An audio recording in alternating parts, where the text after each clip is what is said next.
and welcome to Daily Debrief, brought to you by People's Dispatch. I'm Swastika. Let's get into our first story now. Now we begin with the day 2 of the Russian advance into Ukraine.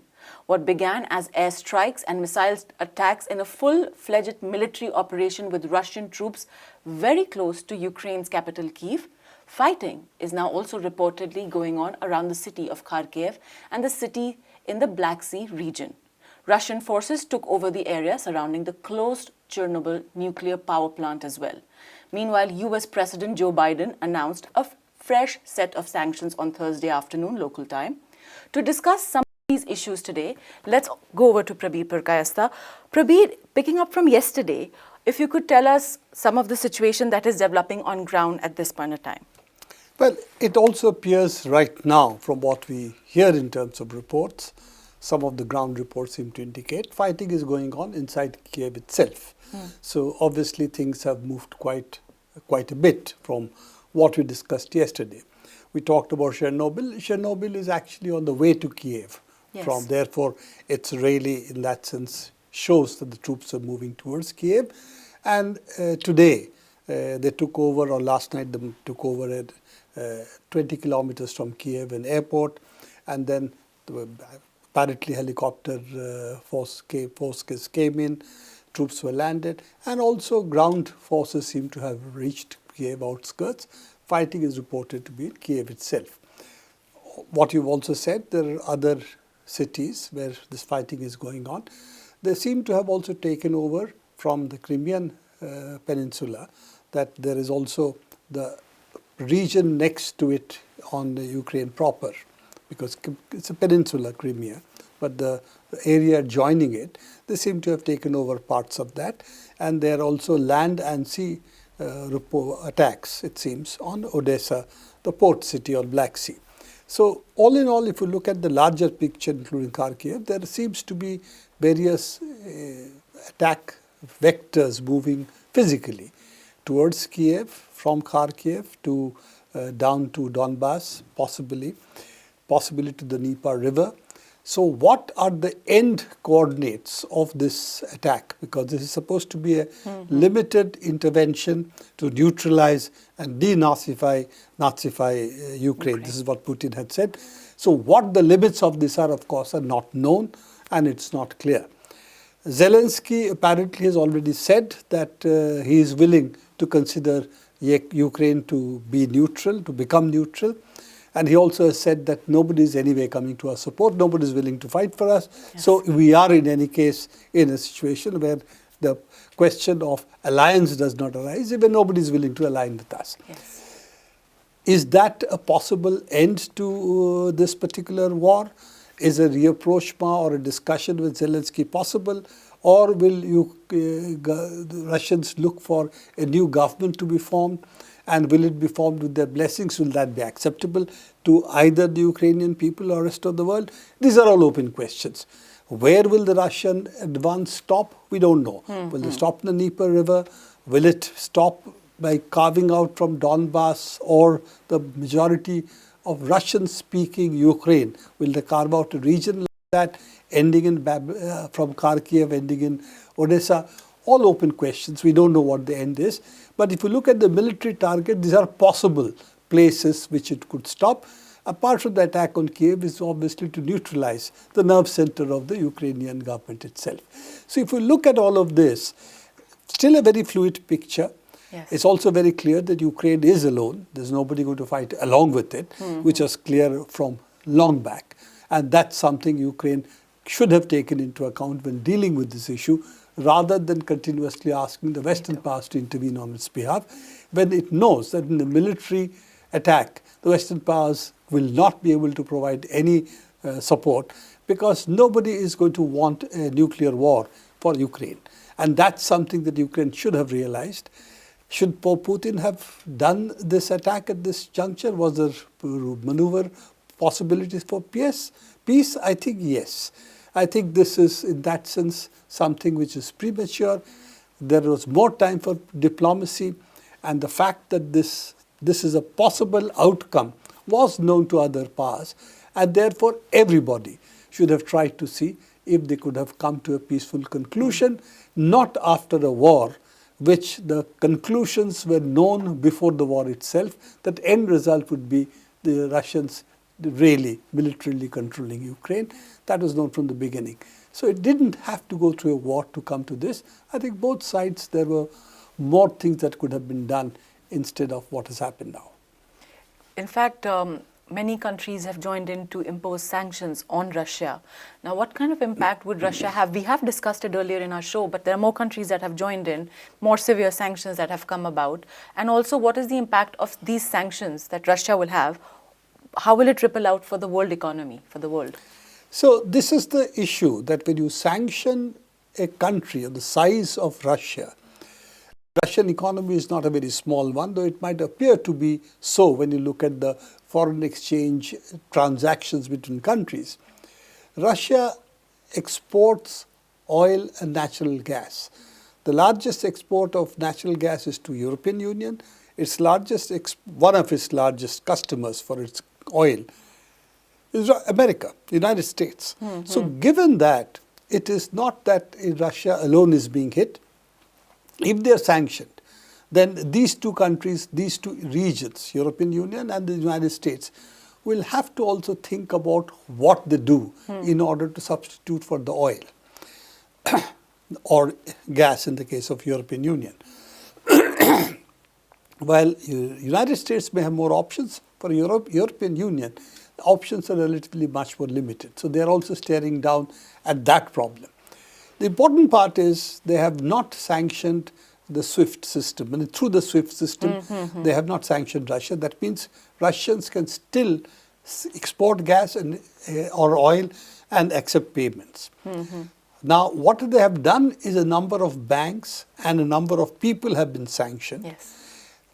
All of that means that, yes, for Russia, there will be certain difficulties in handling their financial payments and receiving goods. But it doesn't look like it will be as crippling as sanctions as it was held out to be earlier, as long as they're able to negotiate through the SWIFT system. It's also true, because Russia is a primary producer and exports a lot of these goods, including phosphates, including metals, certain kind of metals, including energy, oil and gas. Looking at all of that, Russia is relatively more immune to sanctions than most other economies are. It also has got a very large foreign exchange reserve as of this point. So they're not as sensitive to sanctions as they would have been in, say, 2014, when they had sanctions which were imposed and they weathered that. So given that, I expect the sanctions would cut both ways this time. And it is true, already you can see that the oil prices have risen now above $100. Yes. It's going to hit economies like India too, because we import oil. So this is not going to be something which will be restricted to Russia alone. The shortage of oil in the international market means it will hit everybody. So yes, sanctions, yes, but sanctions cannot be a way of solving all the problems of the world as the United States and the Western powers think, because that is the way they have been treating the entire issue of international relations, international law, as a financial sanction issue, that they have one instrument which is financial sanctions. If you don't agree with them, it is not obeying, as they call it, the rule-based international order, where they set the rules, and therefore the punishment, sanctions. I think they have international relations needs to move away from the sanction and so-called rule-based order into international law and the Security Council as the basis for taking decisions, as it did after the Second World War for at least 50 years or 50 odd years, 45, 50 years. I think that needs to come back, rather than this kind of where war has become the norm. We have seen Iraq war, we have seen Libya, we have seen Afghanistan, now we are seeing Ukraine. The war as the means to settle disputes, and financial sanctions as a threat that the West always holds out for anybody who disagrees with them, whatever may be the issue. I think this norm of international relationships have to change. Well, Prabir, our teams are going to keep an eye on the developing story that's out of Ukraine and Russia, and we will keep coming back to you to understand the next series of developments that will take place. Moving on to our next story. Let's go over to Philippines, where hundreds of Filipinos from different sectors gathered in Quezon City on Friday, February 25th, to commemorate the anniversary of EDSA 1, an uprising that toppled dictator Ferdinand Marcos Sr. out of office. Now, the protests gain all the more significance as his son, Bongbong Marco, is a leading candidate in this year's elections. To understand both the uprising and the upcoming elections, let's talk to my correspondent Anish, who's with us in the studio. Anish, if you could actually take us through the legacy of the uprising that toppled the dictator Ferdinand Marcos Sr. Yeah, so the uprising in many ways is years, even decades of social movements organizing against the martial law that was imposed under Ferdinand Marcos. And not just that, but also the manner in which he created an autocratic system in place. Because we have to remember, just like years before the uprising, the martial law was technically taken off, but the system was done so in a way that the family and the kleptocratic regime survived. And that created a system where it was just, overall corruption to the point where estimates say that billions of dollars have been siphoned off by the family alone, and then there are other people involved in it. It has led to a lot of drain of wealth in the country, but not just that, also caused an economic slowdown. Philippines was one of the fastest growing economies at that point, but that came down really drastically. Unemployment went up. More than that, there was also an issue of continuous attacks on civil liberties and human rights in the name of containing an insurgency, which again was caused by the regime. It was a response to a regime, the communist insurgency that still goes on in some parts of the country. At that point, covered about a quarter of the nation. The insurgency as a whole, and that to contain that, supposedly they just attacked anybody in the civil society, anybody who was organizing trade union movements, farmers groups, students groups, anybody that they could find can be a threat to the establishment. And so bringing that down, and this was, again, we have to remember, this was a very US supported regime at that point. And during the Cold War era, the Philippines was one of the major allies of the United States at that point against China and the Soviet Union. And so the sustenance of that regime was also kind of supported by foreign powers at that point, because human rights investigations were deferred all the time. And eventually you had this social uprising that happened in '86. In a matter of days, the government fell, Marcos had to leave, the family had to leave, and Marcos was toppled. And so this pretty much is a success story that Philippines still goes back to in a manner, because their democracy was a hard-fought victory. And since then, the kind of protections that were put in place is something that was unprecedented in the region, in Asia overall. You had protections for universities where police were not allowed to enter for a very long time. You had protections for trade unions and civil society groups. Human Rights Commission was empowered to investigate everybody in the government. So these were obviously, over the past few years, we have seen that kind of protections being eroded very slowly. Also, the elections are coming up. If you could tell us a little bit about that, how are they pitched? Yeah, so the elections at this point is basically a Marcos Duterte alliance.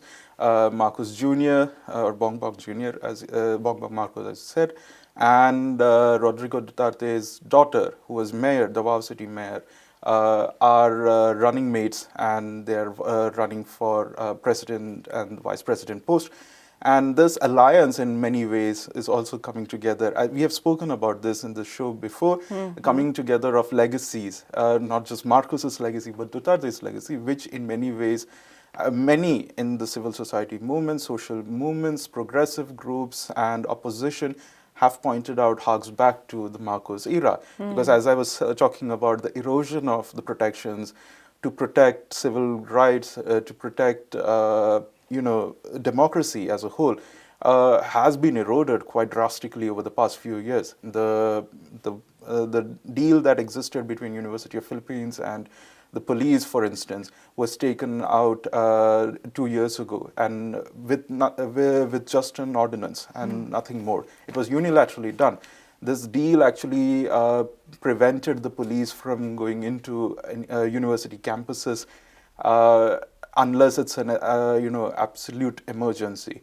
So we're talking about the police presence in campus that can be that is being normalized, but not just that. The attack on civil society as a whole, social movements as a whole, has been unprecedented, and that has been done on two fronts. One is on the so-called war on drugs that Duterte has waged ever since he came to power.